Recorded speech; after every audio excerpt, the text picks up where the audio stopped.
Hello everyone and welcome. In this video, we're going to walk you through how to edit PDF settings on OperaTX.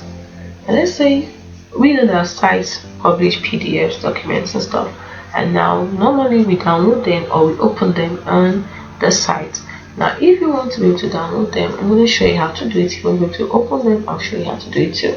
So from the home menu, you open up your settings by pressing I prefer to use alternate and the P keys on my keyboard, and then scroll all the way down to settings, that is site settings, and then scroll down until you see additional content settings, and then scroll down and then you see PDF document. Now here is where you're going to set the where you want it to be. If you only want to download the PDF, you don't want them to open in Opera, you click on this. If you want them to open it in the PDFs in Opera, you don't want to download it, you click on this. It's as simple as that.